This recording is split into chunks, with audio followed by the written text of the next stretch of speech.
This is She's on Call, a weekly show hosted by ENT specialist Dr. Sujana Chandrasekhar and General Surgeon Dr. Marina Kurian. They'll be joined by guest experts to discuss an array of newsworthy medical and health issues. You're invited to ask the doctors anything.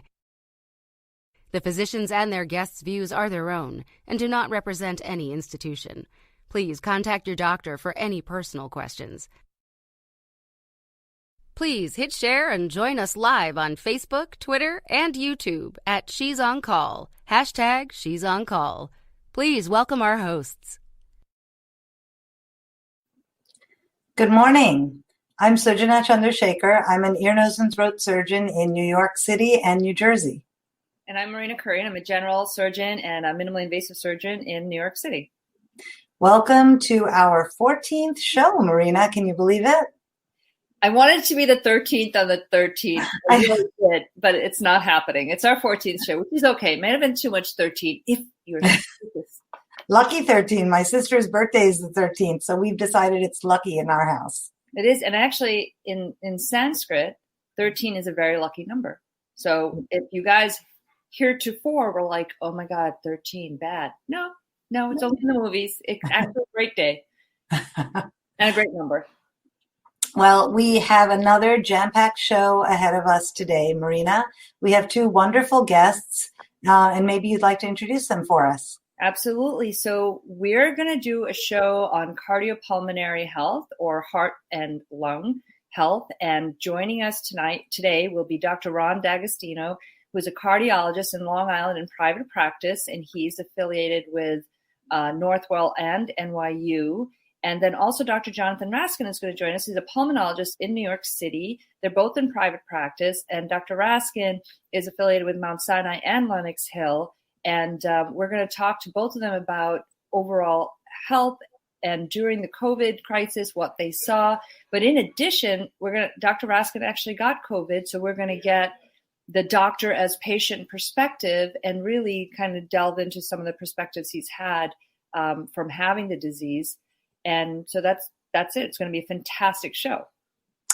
We are, as always, live on all the social media channels. And please take the moment to like and share and tag any of your friends who might be interested in hearing from these experts on how to improve their own cardiac and pulmonary or heart and lung health.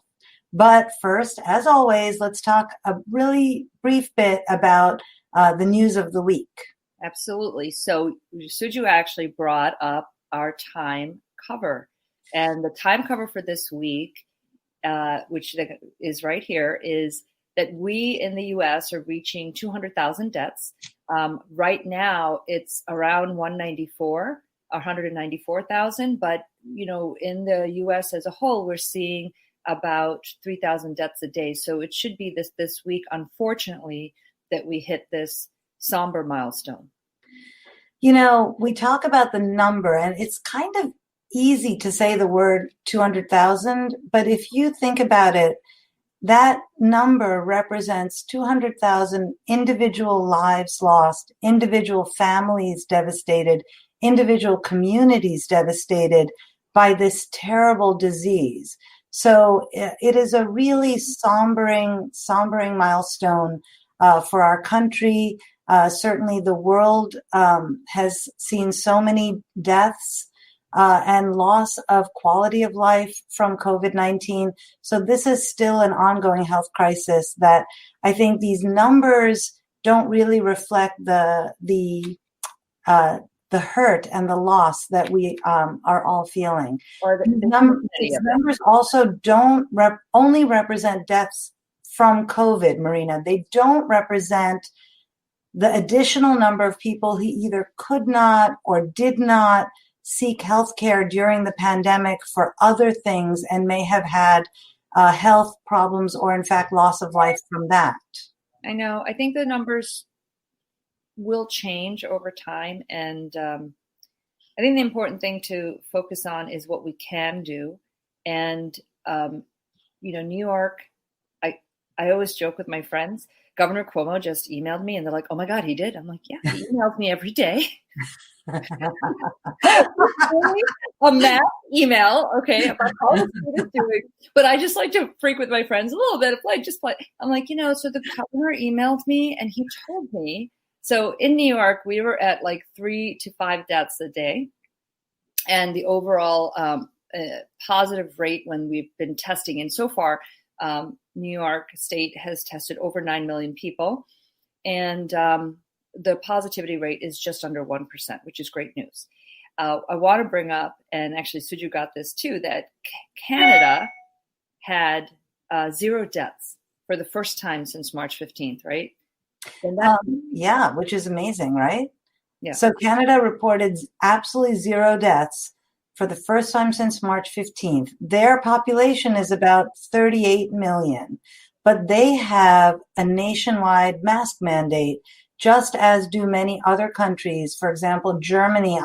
I'm simultaneously attending my national otolaryngology meeting on Zoom. I know I'm very amazing like that, but we had a guest professor from Germany talk to us about their national mask mandate, and what they feel that's done is that has staved off any second wave. So every building has a mandatory mask mandate. If you're out in the street and nobody's there, you don't have to be wearing your mask. But if people are around, you have to wear your mask. And I think, those are those 3 W's, Marina, that we talk about practically every show, right? Wear your mask, wash your hands. Just be normal. It's a new normal, though. Come on, it's a new normal. It's a new normal.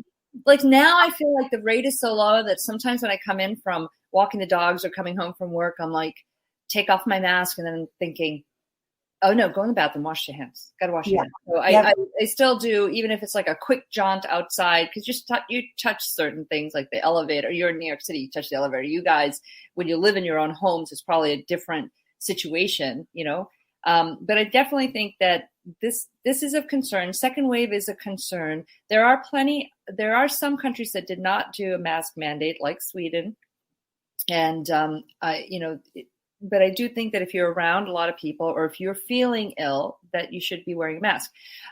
Vaccines were something that I thought for sure that we would have a vaccine by, I really thought October.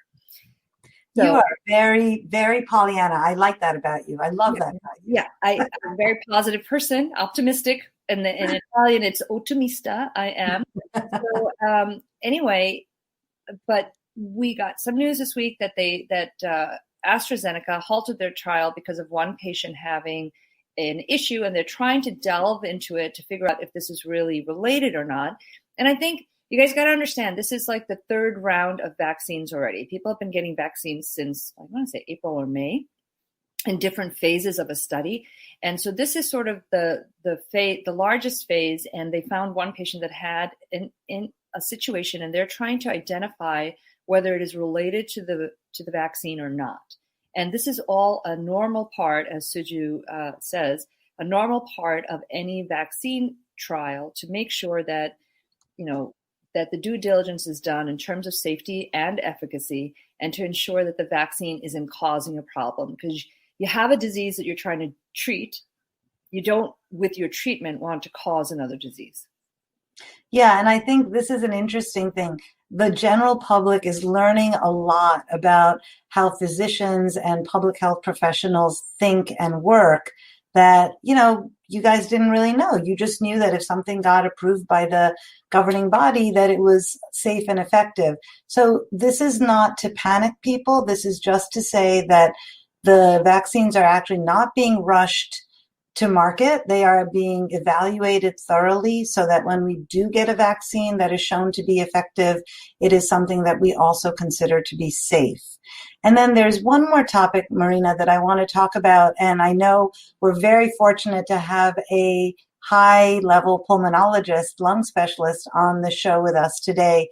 The western part of our country is on fire, and it's devastating.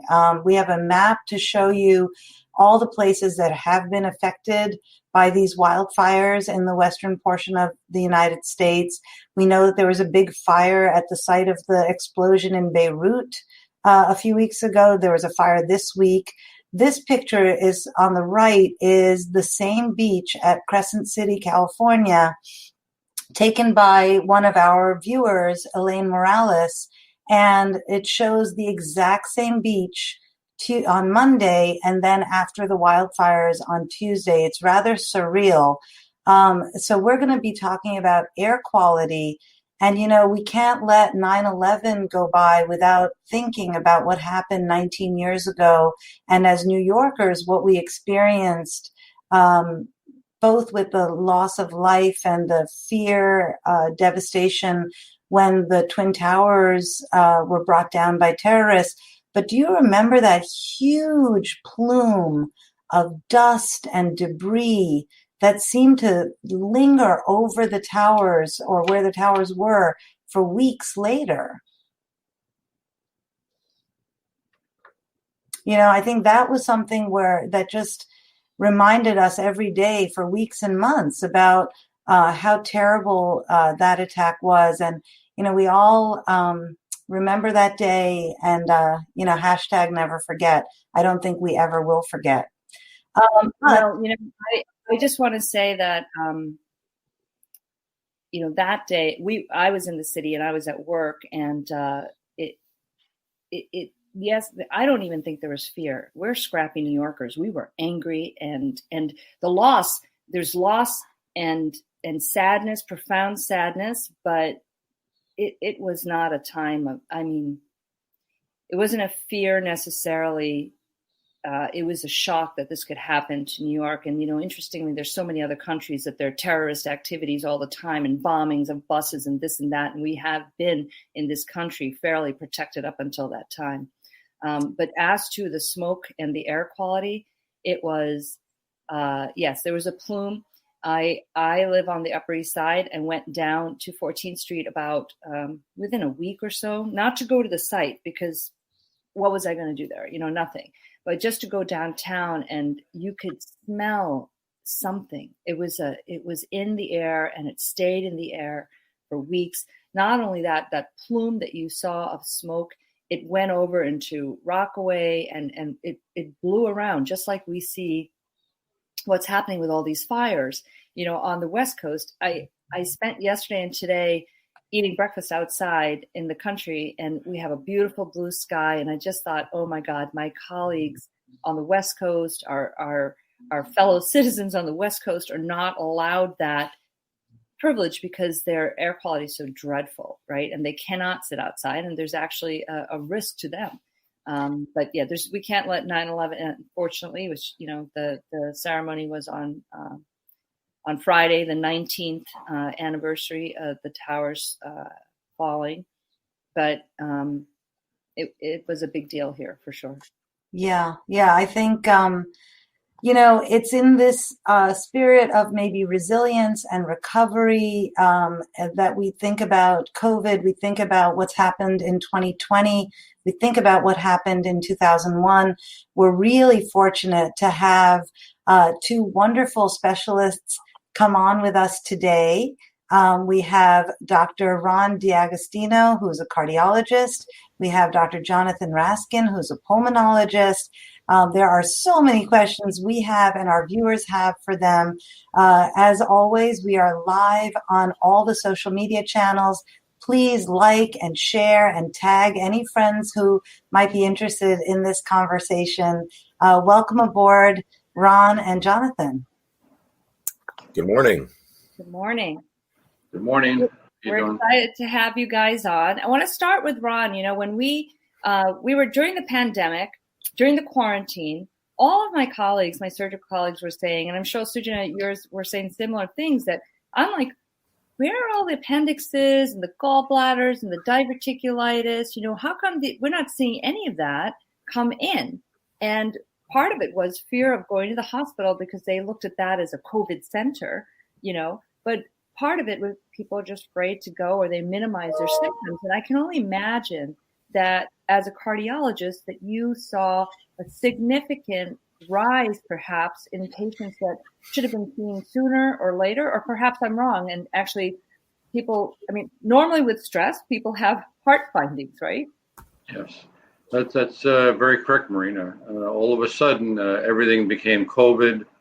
Hospital was overwhelmed with COVID, and other problems still go on. Patients still have heart attacks and heart failure exacerbations and strokes. And for perspective, there are every 36 seconds a cardiovascular death, and those deaths were not being treated or prevented, I should say, as much as they should have. Typically, we see a number of calls to the emergency room EMS for acute coronary syndromes.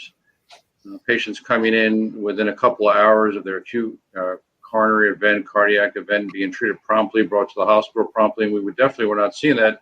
Instead of patients coming in with ST elevation MIs, they were coming in with Q wave MIs a day or two or more later and suffering from those complications, or even just dying at home. If you look at the EMS statistics during the peak of the pandemic in March, April, and May, there was a threefold increase in sudden cardiac death calls, which is a very, very dramatic number. Typically, there are about 15 per 100,000 sudden cardiac death EMS calls. It was 2019 data, and that jumped to 47 per 100,000 during the pandemic. So there was a marked reduction in ACS and a very significant increase in SCD, or sudden cardiac death, different acronym with obviously a much worse outcome. So the so-called collateral damage that we saw. Ron, when you say, so the one slide we showed on STEMI, we call it, because we're not cool, but that's what we call STEMI. But it's ST elevation myocardial infarction. And from what I understood from what you said, this is an earlier,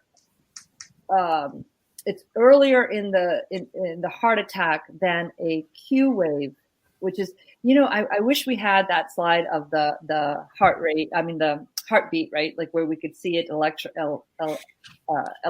actually. And but this is a STEMI is an earlier version than the Q wave when you have it and patients show up and it's further along in their heart attack. Is that correct? That's absolutely right. Instead of patients coming in, typically within an hour or two of their chest pain syndrome, their heart attack syndrome, and getting to the emergency room promptly and being treated promptly, we have door to balloon times, getting patients to the cath lab within an hour, getting the balloon within 90 minutes. We have guideline criteria that we meet. So when patients are coming in now, a day or two later, the outcomes from those interventions are not nearly as helpful. So I think, for our audience and maybe for the ENTs who don't really know much about anything like me, when you have an ST elevation heart attack or a STEMI, that's a reversible thing that leaves little or no actual heart damage, right? When you have a Q wave problem, that heart attack actually leaves long-term damage that's irreversible to the muscle of the heart. Is that a good way to Yep. say that? Yes, so Sujana, that's exactly right. Away. Yeah, right? She's a ringer. Don't believe her when she says she doesn't know. And ST elevation is an ongoing active infarction where there is the hope that you can reverse that damage by restoring perfusion to that artery and to that portion of the heart. So if you get to patients within a reasonable amount of time, you can prevent a lot of damage. So that was a big part of the so-called collateral damage that we saw patients, and I had patients of my own with acute coronary troubles, patients who we had on cardiac monitors, outpatient monitors, so we could monitor their heart rhythms, and then informing them that they're having a problem with heart block and issues, and some of them are even nurses and healthcare professionals saying, "I'm not going to the hospital, doc, I don't care." And that was a big, big problem. Patients not seeking appropriate medical care because of fear of acquiring the COVID infection during their hospitalization or ER visit. Yeah, I think it is a crisis. Don't think that I would be surprised if none of us had a little chest pain during the quarantine. I certainly did. And I was like, I think it's GERD. I think it's reflux. I'm okay. I'm just gonna, we have a question from RTH, and that was the increased mental stress of the pandemic partly to blame for that spike that you mentioned, John, in cardiac events? Ron. Yes, I mean, there's no definitive studies that look at, is it stress that's causing the problem or unaddressed problems? Many of these patients have underlying diseases, the same kind of comorbidities that increase their risk of COVID complications, also put them at risk for heart attacks and strokes, obesity, hypertension, diabetes, dyslipidemia, unhealthy lifestyle, sedentary lifestyle. So whether stress or all these other factors, it's never one thing. I certainly would think that stress, we know that stress causes lots of problems. Increases catecholamine releases, elevates heart rate, elevates blood pressure. There are adverse hemodynamic effects related to stress. So definitely plays a role. Heart disease doesn't go away. And, unfortunately, a lot of patients don't appreciate. Still, we have about 700,000 cardiovascular deaths per year. 1 out of 4 deaths in this country are due to heart disease. Again, one patient or one person every 36 seconds. So just think of during the course of this 1 hour show how many patients will die of cardiovascular disease. So important not to lose perspective. COVID is clearly important. We might hit 400,000 deaths this year. Hopefully not. That would represent about 1 out of 8 deaths. But don't forget, heart disease is still killing 1 out of 4.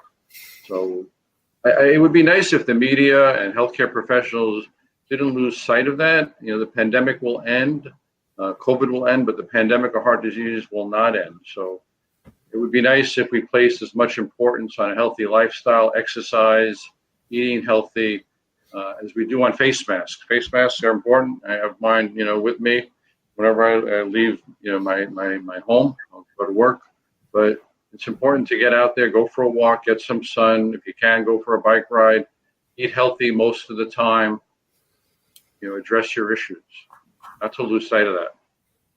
Well, I want to shift gears a little bit.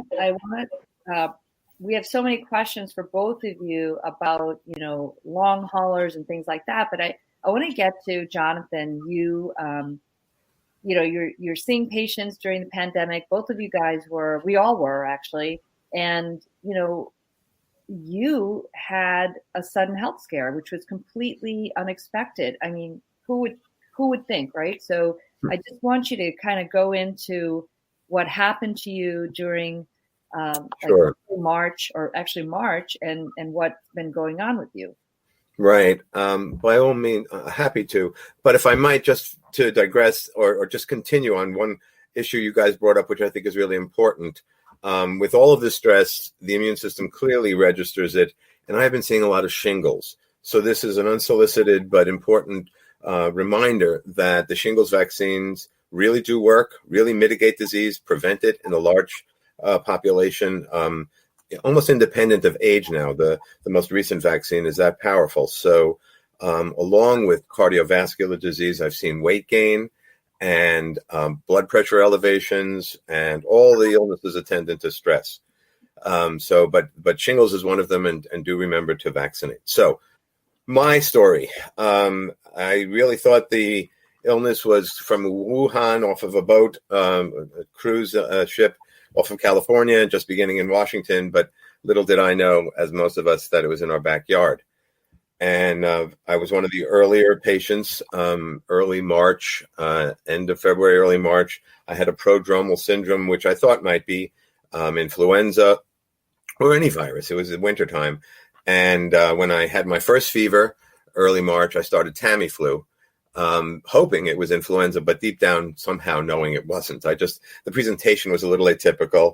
And in short order, it became clear to me that it was not influenza because there was no response at all to Tamiflu. The fevers, in fact, were escalating. And a little bell went off in my head that I really shouldn't be my own physician. My O2 sats were normally 98 and had gone down to 94. a steady drop on a daily basis. The fevers were unremitting, and decided to go to the emergency room, which was actually very fortunate because that night I crashed. In the ER, they found that I was pretty sick. I actually didn't go to stay. I thought I was just going to get swabbed. And in those days, they had the whole Northwell health system had 50 swabs for all of their hospitals. And I was insistent on getting one, and they agreed. But that was the least of it. I mean, the diagnosis came 2 days later. I had bilateral pneumonia, and I had very few lymphocytes, which are the cells we use to fight viral disease. I had 19% bands in the face of a viral disease, which I had never seen. And I was involved in running an ICU for 20 years, a group of us at a hospital that's now a fancy condominium, and Beth Israel North. And so it was daunting to be on the other side of the stethoscope.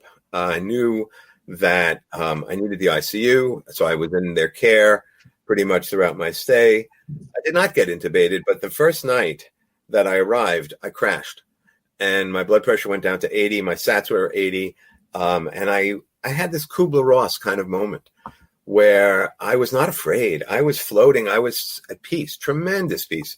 I sensed all the hubbub around me, but could care less. The following morning, I came out of it. They resuscitated me. I don't know if I would have made it had I been home. And it was sort of welcome to the rest of your life because I had 103.7 fever, and I was really in pain, clenching headaches and muscle pains and pretty bad fevers. And the head of infectious disease shows up, who was great. They all were great, actually. They really pulled me through, but was honest and saying, look, we don't know what we're doing. We're reading about what to do in China. So you're reasonably healthy, have no significant comorbidities. We're going to watch you. And I was a bit like a deer in the headlights saying, okay, not really happy to hear that, but understanding that they really didn't have a beaten path and didn't know what to do. So for the next 3 days, I had hectic fevers, and I was beginning to slip. And the head of the ICU comes in and says, we're throwing the kitchen sink at you. And what they meant was they had a cocktail of hydroxychloroquine, Kaletra, and HIV therapy, both of which have pretty much fallen out of favor.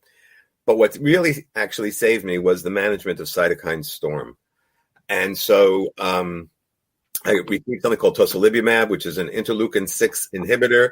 To the uninitiated, cytokines are these chemicals that are not stored in the body, but are elaborated when there's an event. And you could imagine a modest event like a cut. The cytokines are working in your behalf by sterilizing the area and helping remaining aseptic realities locally. But when dysregulated, which is what happens in sepsis or in burns or in mesenteric ischemia or bad pneumonias, these cytokines are really elaborated in a way that make you very, very sick. So the tocilizumab was remarkable in that it turned my temperature curve around immediately. I've taken care of many people in my situation.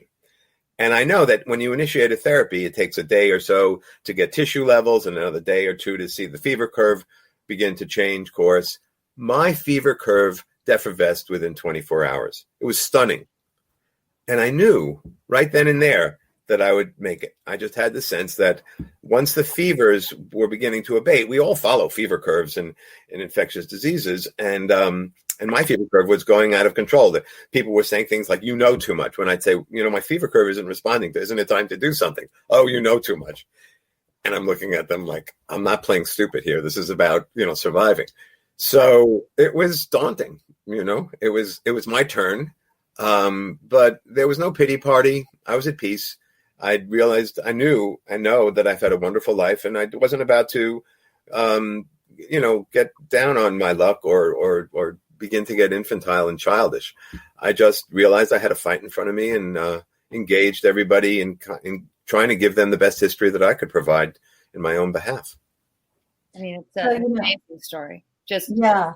I mean, this points out, like, we are not our best diagnosticians when we get sick. We are really good at ignoring evidence that's in front of us. You did talk about pulse oximetry, and I think it's time to reintroduce that to our viewers. I have a pulse ox on now, And when you started talking, it was at 99 and it's come down to 96. And I guess I better breathe in deep and get it back up. But I think this is something small that people can have in their homes to look. I think taking their temperatures, my daughter is back at school right now, virtual while they're fixing the HVAC. But when they go back in reality and when they go to, for example, marching band practice, they have to take their temperature every day. So I think using these two points of information, the temperature and the pulse ox, can be very, very helpful. Thank you for sharing your story. If I may, it's now actually a vital sign. Mm-hmm. So along with blood pressure, temperature, pulse, respiratory rate, pain on a scale of 1 to 10, and O2 sats are now included in our vital signs. When the epidemic was really in full bloom in New York, I was, upon discharge, taking care of patients and trying to get them O2 sat monitors, but we couldn't find one. They were gone. So this is a good time to get an O2 sat monitor, along with a blood pressure cuff if you're inclined, if you need to. But yes, it's part of the vital signs, and I'm glad you're reemphasizing it. I think, Jonathan, thank you for sharing. I know Sujana's pulse ox went down because she was probably breath holding, because I was like, oh my God, here, but like so dramatic and so scary. And, the team around you, the respect they showed you, and I think that the respect they showed every patient, like I've heard it from different institutions, my colleagues everywhere, to show patients who are suffering and trying to take care of them. And you brought up a few great points, one of which people in February to March, we were trying to learn from Wuhan or the Chinese experience. We were trying to learn from the Italian experience. And, I was in a chat group with Italian and other physicians from around the world to try and see, even though I'm not in front lines and you are, as a pulmonologist, you were seeing patients, or you would have been, seeing patients that had COVID had you not gotten sick right then as yourself, but afterwards you certainly did. But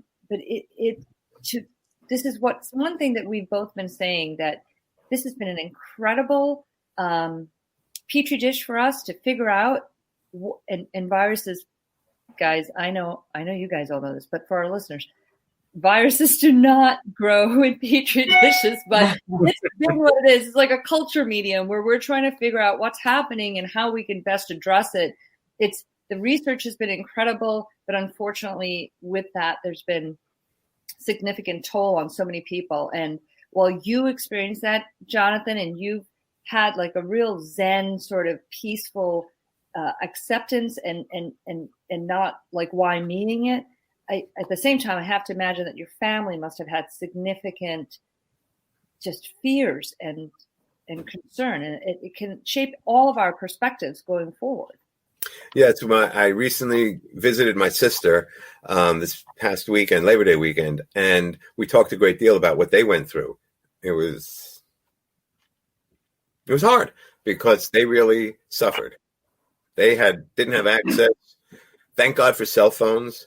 Thank God for Facebook. I mean, I kept in touch as best I could for as long as I could to let people know my status, because there's a community. We live in a community and everybody's related. And it was hard for my family, especially. Yeah. So we had a very nice comment from Danielle Mojica, who is a school nurse, and she talks about the fact that she's been using pulse ox for a long time. And I think that's, healthcare providers are comfortable understanding pulse oximetry.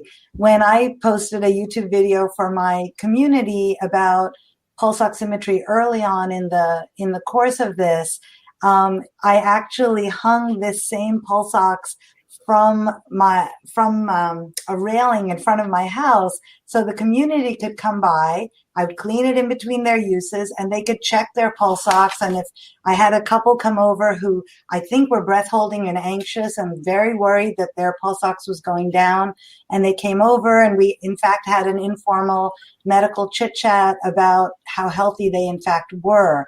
So I think like everything else, the general public is learning more, as we said earlier with Ron, about how to take care of yourself, whether it be from COVID, whether it be how to live healthier for cardiovascular disease, how to breathe healthier for pulmonary disease.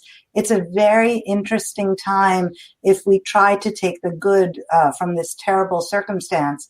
Dr. Molay wrote in and asked, what about ACE inhibitors? So maybe we can talk about different types of medications that are used in cardiology, including ACE inhibitors, and what you think about them. But I also want Ron to a little bit talk also about what we're seeing after with patients who have had COVID-19. You know, we, as you know, Jonathan pointed out, we are a community and we have our friends on Facebook, and I happen to be in a couple of groups with doctors, and you know, people, doctors and surgeons that have had the disease are like, you know, my heart races randomly. Like I have all these, you know, symptoms that I didn't have before. So we want to talk about some of the symptoms that you're seeing, Ron, in terms of heart health, as well as answering Suji's question. Okay, those are 4 topics I'm going to try to remember. But first, I do want to say, John, that's an awesome story, and I'm touched by it. I got some chills listening to it. And my heart goes out to you and your family, and I'm so happy you made that wonderful recovery, and you're here to talk to us today. So thank you, Ron. Kudos, really heartbreaking. Well, I don't want to say heartbreaking, heart-touching. How's that? Thank you. And then Sujana's comments about pulse oxes. I have one too, but I don't want to leave my seat to show it to you. But you know, you learn from crises, and we've learned a lot. We were doing telehealth for months, March, April, May. We're back to doing, you know, mostly live now, but you know, having patients have that basic equipment, a blood pressure monitor, a thermometer, a pulse oximeter. Unfortunately, a lot of our sicker patients are on cardiac monitoring remotely, the patients with heart failure and arrhythmia, so we could see what their heart was doing remotely. So having all that equipment in the home is very helpful. And actually, we'll take it forward as well for patients, you know, let's say in the winter, there's a snowstorm, they want to get out, and we can do a pretty good assessment through telemedicine. That surprised me how well we could evaluate patients. It's pretty remarkable. So definitely have that equipment. I've even been recommending, I don't want to advertise for a company, but there are machines out there that not only give a very good blood pressure and do get an upper arm cuff, don't get those finger and wrist cuffs that are not accurate. You want an upper arm cuff. Omron, I think, makes one of the better models. They have one that you can actually put your fingers on. I got it for my mother, my sister, myself, where you could put your finger on the machine, and also get a little EKG strip as well that you can put on your phone, send to your doctor. So having some of that stuff in your home can make life easier. And then one other piece of equipment, which is next to me, that I think all patients should have, it's like a 10-pound medicine ball, okay? So, you know, don't lose track of, even if you can't get out, do a little bit in the home, roll out of bed onto the floor, try to do some push-ups, sit-ups, planks, squats with a medicine ball, whatever you can do. I know many of our patients are limited by orthopedic issues, back pain, spine pain, hip pain, but whatever you can do for your physical well-being helps your emotional well-being as well. If you're able to get a dog, get a dog. They show having a dog reduces your risk of dying from heart disease by 30%. And we'll get to some of the interventions we do. ACE inhibitors came up, so that'll be a little segue. You know, we had an early on concern about patients on ACE inhibitors, angiotensin-converting enzyme inhibitors, ARBs, angiotensin receptor blockers. It was a theoretical issue because when you're on these meds, there's an upregulation of the ACE2 receptor. And the COVID virus has these spikes. And you know, I've been asked about some mutations by some of my colleagues and friends, and these spikes are mutating a bit and getting a little more aggressive, and they penetrate through that ACE2 receptor. So it was a theoretical concern that if you're on ACE inhibitors or ARBs and you have an upregulation of these receptors, that you could be more vulnerable to a COVID infection, have more complications. So it's theoretical. It hasn't been borne out. The studies I've seen looking at serum, not necessarily tissue, but serum ACE receptors, markers for that have not shown an increase. It's not been an issue. Fortunately, the ACC, American College of Cardiology, American Heart Association, our main organizations, early on came out with position statements that they've maintained that if patients are on these therapies for hypertension or diabetes or cardiovascular disease, heart failure, they should remain on them, not to be stopped. You can still use them, and we do use them even in patients who have some sequelae from COVID, and we'll talk a little bit about those sequelae. A significant percentage of patients who get COVID will develop cardiovascular issues related to having had a COVID infection. We still use those meds when appropriate for pressure and heart failure. Up to 20%, to get to the fourth point, the long-term sequelae of having COVID do develop some sort of cardiovascular issues. And it's not clear if it's due to COVID itself, if it's due to their underlying comorbidities, which many of these patients have, such as obesity, hypertension, diabetes, pre-existing heart disease. But it definitely, in those patients, rocks the boat quite a bit, just like flu rocks the boat. I do want to please emphasize to everyone, get a flu vaccine now more than ever. It's so important because we are expecting a busy flu season. Get the vaccine early before we run out. I anticipate we probably will, like we did a couple of years ago. So get your flu shot as quickly as you can, and again, take care of yourself.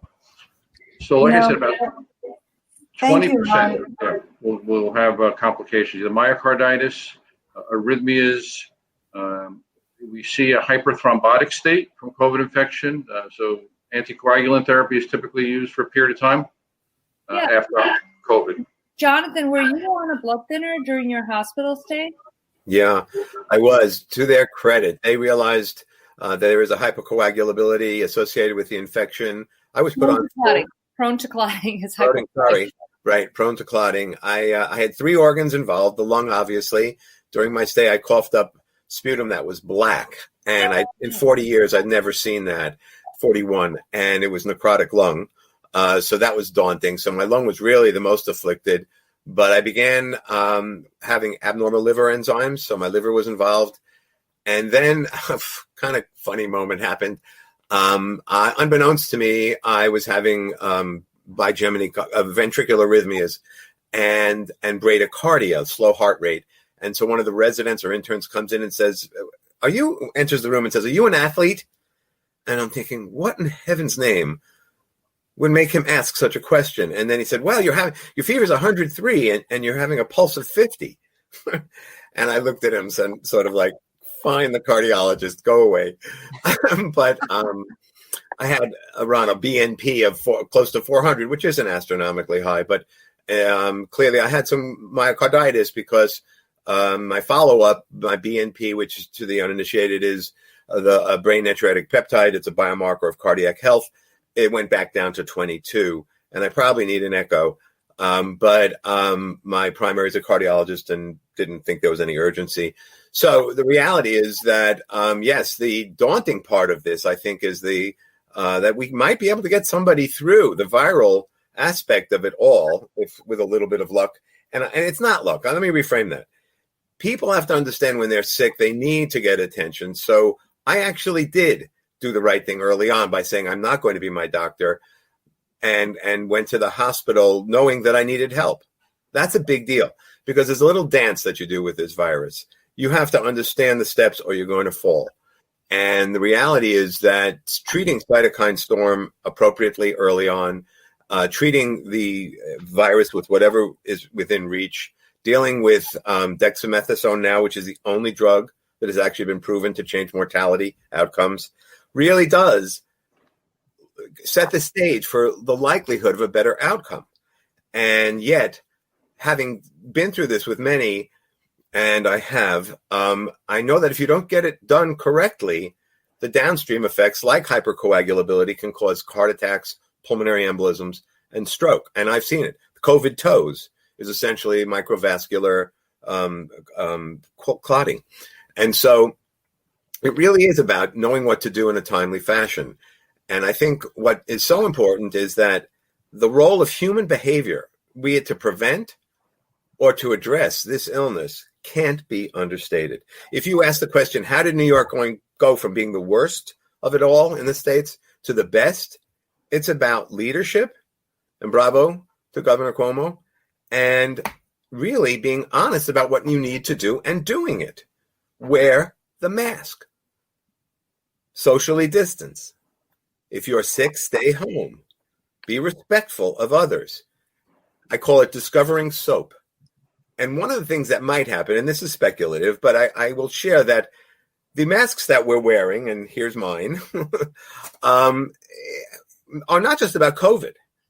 It clearly is going to impact on other viruses.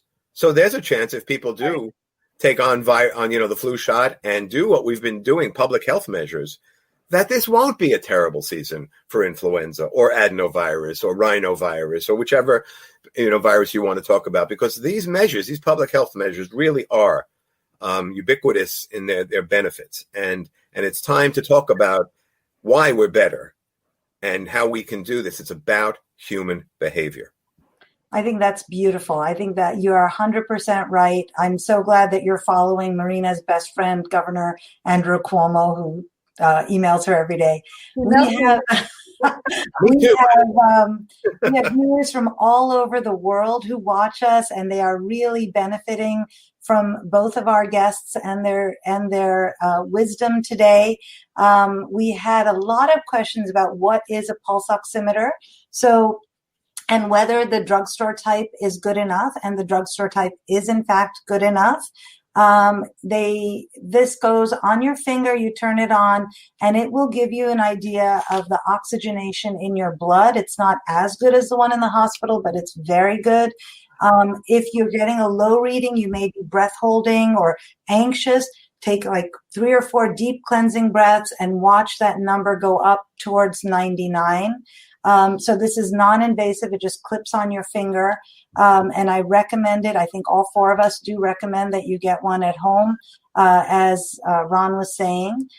We had a comment about being a good citizen and doing what Jonathan talked about, is just be a good citizen, wear a mask, wash your hands, watch your distance, stay home if you're sick. I will tell you guys, I did go to the movies this week in an actual movie theater. Wow. Yeah, I know. It was awesome. Jersey. I didn't really quite follow the plot, but that's because I'm apparently very old and incapable. But it was 25% capacity. It was designating seating. It was really clean. We all wore masks because we were far enough apart. When we were eating our popcorn, we could take our masks down. They immediately rushed in to do a thorough cleaning as we left. The concession stand was super clean. The only thing is you got to hold it till you get home, because the bathrooms, especially for women, neither my daughter nor I trusted. But I think, our positivity rate is well below 1%.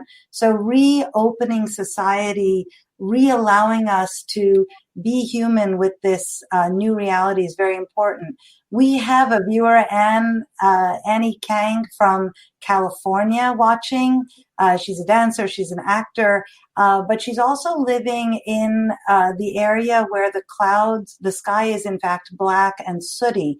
And I'm wondering, Jonathan, if you could talk to us a bit about these air quality problems that our friends in the West are experiencing and what they can do to minimize any permanent damage. And I would add that the West Coast looks like Mars. Just saying. Yes. Yeah. It's daunting. The question and whole issue is daunting. But I don't think we should just think about it in terms of the current travails, which are unbelievable, really. It does look like Mars. We are in a new situation, unbeknownst to us, really. But it's naive to say that it's just about this moment. As you guys started early on talking about 9/11, it goes back even before then. We were warned decades ago that global warming was real. And you had all of these naysayers, the Earth goes through these patterns, completely denying the human contribution. We're not going to change what the Earth does, over the millennia. But we can change our own behaviors. Again, human behavior is really in the crosshairs of our discussion. And so, as an example, in 1998, the Department of Vital Statistics in the United States noted that lung disease went from number 5 to number 4. the top 5 killers. So it was then heart cancer, stroke, accidents, and then lung disease. And lung disease then became number 4 in 1998. And the CDC said by the year 2020, lung disease, because of pollution and because of all this that's happening, lung disease will be number 3. Well, it happened in 2007, 13 years before the CDC anticipated lung disease becoming number 3. And so this has been going on for quite a while. Most recently, accidents have actually surpassed lung disease. So now lung disease has been put into number 4, accidents are number 3, the most recent data from the government. And that's probably representing an older population and falling and things of that nature. But the point is, we have been warned, and we do things like walk away from the Paris Accord. We have been warned, and yet we deny. We have been warned, and yet we make up fake news. So it's really a challenging situation to get your arms around. But I would characterize it a bit in this manner. There's going to be an acute disease related to it, and then there's going to be the concern of chronic disease. At Mount Sinai, Dr. Selikoff came upon the fact that asbestos caused cancer and pulmonary fibrosis and other illnesses of the lung. It took 20 years for those asbestos workers to demonstrate the illness. And lo and behold, what happened at the World Trade Center was yet another moment where there was acute disease, and then decade to 2 later, we're seeing cancer in these same survivors. Mm-hmm. And so when you ask, what can we do? We need to have the government really act responsibly. We need to have industry to really act responsibly. Recycling your plastic, Coke bottle or something like that isn't making it. We do what we can on an individual basis, but we need to step up in a meaningful way as a society and join the rest of the world in saying we are at crisis. We were warned, we ignored it, and now we are living it. The world is on fire, not just California. Wow, Jonathan, those are great points, and they're valid points. And I think certainly something that we all try to decrease our carbon footprint individually. And it's still a hard situation, though. We're coming up on the end of our show. We do have some viewer questions, so we need to get in. This is from Alana Locker. She says, hi from Israel, Ron. She had a great question about pulmonary embolism, which is basically a clot that goes from somewhere up to the lung. And can it appear much later? And is that, so sometimes what we're seeing, and both of you certainly can comment, we're seeing people. I met with a doctor who's like, I had COVID. I know I did. He had all the same symptoms, all the common symptoms, and yet he tested twice negative. His antibodies are negative. But when you look at the constellation of symptoms, it's impossible to say that he didn't have it because of what he's experiencing. And then also some of these long hauler symptoms with Jonathan, I can hear you. You had a cough, it just, there are certain symptoms that patients are still going to experience. And so tying all that in, when you see someone who's been tested negative for COVID-19, like Alana's 93-year-old family member, but then has a pulmonary embolism, is that a hypercoagulable state? Is it unfortunate? It's not serendipity. What's the unfortunate happenstance, I suppose? The opposite, whatever the opposite of serendipity is, like a horrible thing. It's a bad thing. Ron, what do you think? Yeah, I can. She's 93 years old. I would assume she has maybe she has other issues. It sounds like she's negative for COVID twice, but she had pulmonary embolism. I would say that the pulmonary embolism may be related to her other comorbidities because she tested negative. And certainly we know that patients who get COVID have a period of hypercoagulability, certainly in the hospital and even, for a couple of months or maybe even more beyond. So, they're treated as a routine with anticoagulation therapy, blood thinner therapy during hospitalization, even for a period of time after, for patients who had COVID, just like we do that for patients who get hospitalized for heart failure, pneumonia, other issues, as long as they're not at high risk for bleeding. We tend to do that because there is a period after hospitalization, after acute illness, including COVID, and especially COVID, where you're hypercoagulable or your blood gets thick for a period of time, and you're susceptible, prone to blood clots either in your leg, can go to your lung or elsewhere. But if she was COVID negative twice, I would say, maybe the pulmonary embolism was related to her other comorbidities, sedentary lifestyle. Maybe she has heart failure, obesity. I don't know what other factors may be involved there. May I chime in? Sure. Yeah, it's cardiopulmonary, right? This one is right. Crosswalks, both of them. So when I was discharged, there was a serum marker, biomarker in my bloodstream called the serum ferritin level. Normal's about 150. Mine was 22,000. When part of the cytokine storm, when I was discharged, it was still elevated. And I knew I was still going through some of that because I would eat, even though I didn't taste much, and that has returned, thank goodness. I would eat like crazy, but not put on any weight. And that lasted about 3 or 4 weeks. And it was a lot of fun.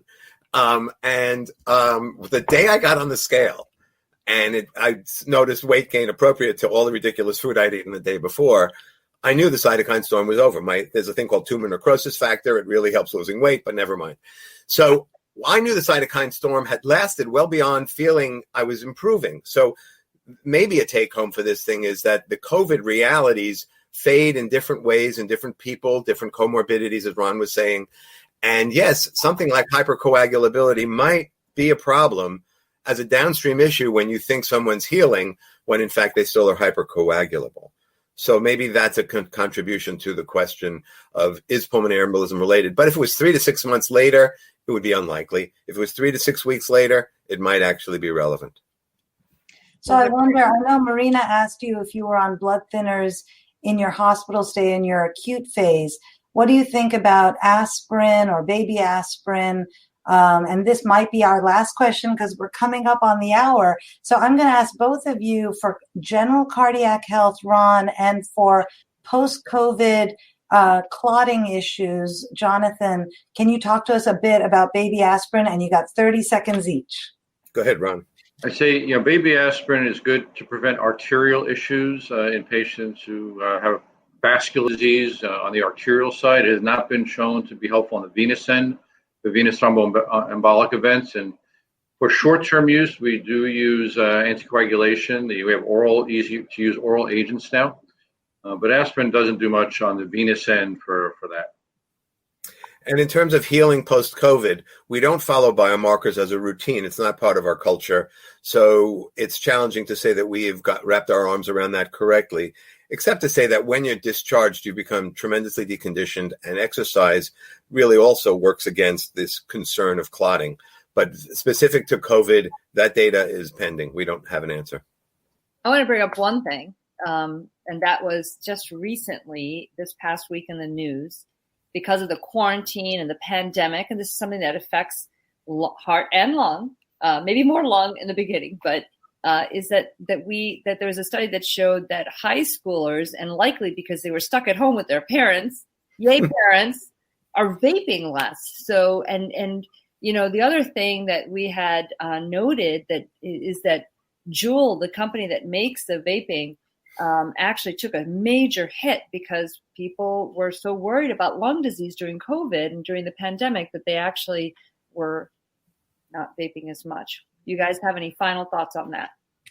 Good. Yeah, that's a good thing. Yes. Yay. Okay.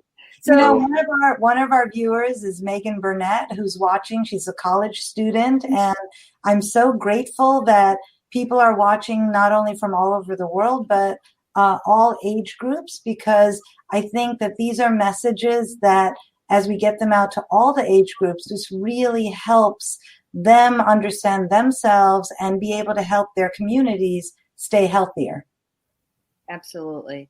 Well, I want to thank both of you guys for joining us. It's been such a pleasure to have you. We've both learned so much, and just that both of you have carried great perspective and care to your patients, which is why, we invited you on the show.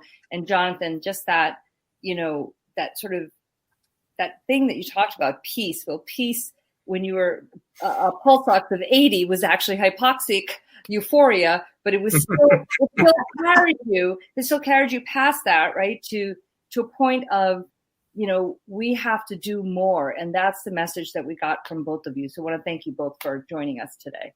Thank you. Pleasure. Thanks for inviting me. And those of you I'm going to buy a medicine ball immediately. Thank you guys. Stay on for just a second. We're going to thank our production team. We really love them. They really make us look and sound so good. So thank you all to our production team for making this work every week.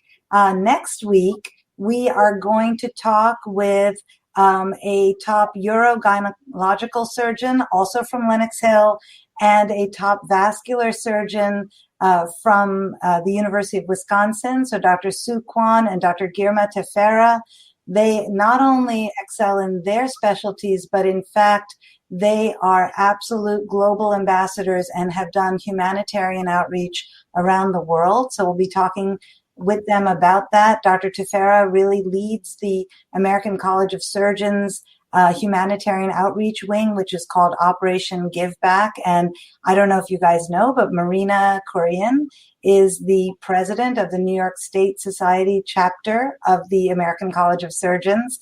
So we're really happy to feature them next week. Thank you all for watching and for commenting and for really keeping the discussion lively and informative. Thanks, everyone. It's great to see you. Thank you. Bye. Thank you.